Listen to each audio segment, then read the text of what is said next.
పంపించడానికైతే మీరెందుకు ప్రతిపక్ష నాయకుడిగా ఉండాలి? మీరెందుకు పార్టీ అధ్యక్షుడిగా ఉండాలి? మీరెవరు సభకు రాని ప్రతిపక్ష నాయకుడు మమ్మల్ని ప్రశ్నించే నైతిక హక్కు మీకున్నదా? మీ నైతిక హక్కు లేనప్పుడు మీకు మమ్మల్ని ప్రశ్నించే అధికారం ఎవరిచ్చిండ్రు అని నేను అడుగుతున్నా. ఈరోజు నేను వారిని సూటిగా అడుగుతున్నా. అధికారం ఉంటేనే, ఆదాయం వస్తేనే మీరు పనిచేస్తారా? అడ్డగోలుగా కొల్లగొడితేనే మీ అధికారం ఉన్నట్లనా? మీకు ప్రజలు కష్టాలలో ఒకవేళ ఉంటే ప్రజల దగ్గరికి ఎందుకు వెళ్తలేరు? మా దగ్గరికి రాలే, అసెంబ్లీకి రాలేదు, మమ్మల్ని ప్రశ్నించడానికి, మా కళ్ళల్లో చూడడానికి నీకు ఏదైనా భయం ఉంటే మరి నిన్ను ప్రతిపక్ష హోదా ఇచ్చిన ప్రజల దగ్గరికి మీరు ఎందుకు వెళ్తలేరని నేను వారిని అడుగుతున్నా. ఫామ్ హౌస్లో పడుకొని మీరు ఏం సందేశాన్ని ఇవ్వదలుచుకున్నారు రాబోయే తరాలకని నేను అడుగుతున్నా. అధికారం ఉంటేనే చెలాయిస్తాం, లేకపోతే ఫామ్ హౌస్లోనే మేము ఉండిపోతాం, ప్రజలు ఎక్కడికి పోయినా సరే గాలికి వదిలేస్తామని సందేశాన్ని ఇవ్వదలుచుకున్నారా మీరు ప్రతిపక్ష నాయకుడుగా నేను అడుగుతున్నా. మిమ్మల్ని, మేము చేసిన పథకాలన్నీ ఆగిపోయినాయని. ఏ పథకం ఆగిపోయిందని నేను అడుగుతున్నా. రైతు బంధు ఆగిపోయిందా? షాదీ ముబారక్ ఆగిపోయిందా? కళ్యాణ లక్ష్మి ఆగిపోయిందా? ఫీజు రియంబర్స్మెంట్ ఆగిపోయిందా? ఆరోగ్యశ్రీ ఆగిపోయిందా? ఉచిత కరెంట్ ఆగిపోయిందా?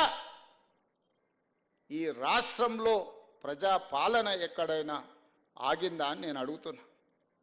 ఇవే కాదు, సన్న బియ్యం ఇచ్చినాం, పేదవాళ్ళ ఇళ్లకు 200 యూనిట్లు ఉచిత కరెంట్ ఇచ్చినాం, 500 రూపాయలకు సిలిండర్ ఇచ్చినాం, 60,000 ప్రభుత్వ ఉద్యోగాలు ఇచ్చినాము, 2.5 లక్షల కోట్ల రూపాయల పెట్టుబడులు తీసుకొచ్చినాం, ప్రైవేట్లో 1,00,000 ఉద్యోగాలు ఇప్పించినాం.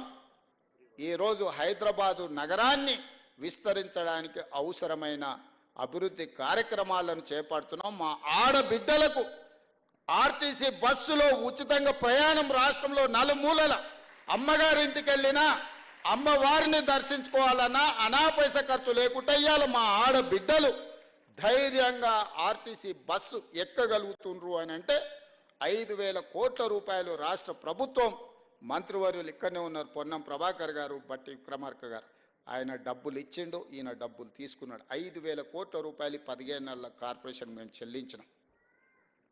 ఇవన్నీ మీకు ఎక్కడ కనిపిస్తలేవా?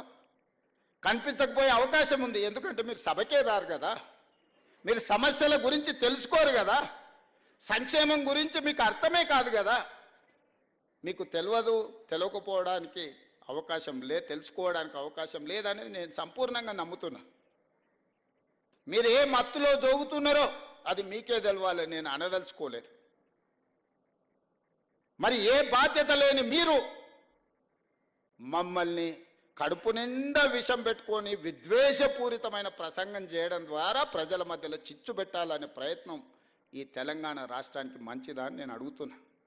ఏ చిన్న కార్యక్రమం ఉన్న ముఖ్యమంత్రిగా నేను రావడం లేదా? ఇదే రవీంద్ర భారతిలో ఈ సంవత్సరం క్యాలెండర్ తీయండి, ఎన్ని కార్యక్రమాలలో నేను వచ్చి మిమ్మల్ని అందరినీ కలిసిన.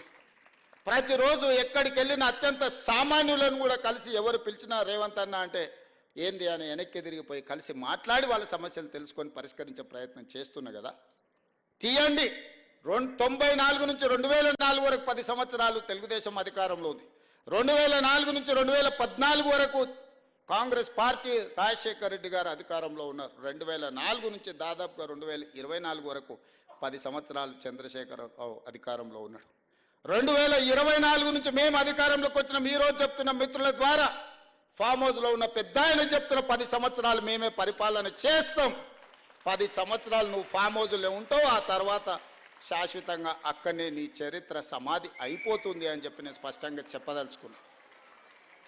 ప్రజలు విఘ్నులు, ప్రజలకు పరిపాలన తెలుసు. ప్రజలు ఎవరు ఏం చేస్తున్నారో, ఎవరు ఏం మాట్లాడుతున్నారో, ఎవరి ఆలోచన ఎట్లుందో ప్రజలు తెలియనంత అమాయకులా.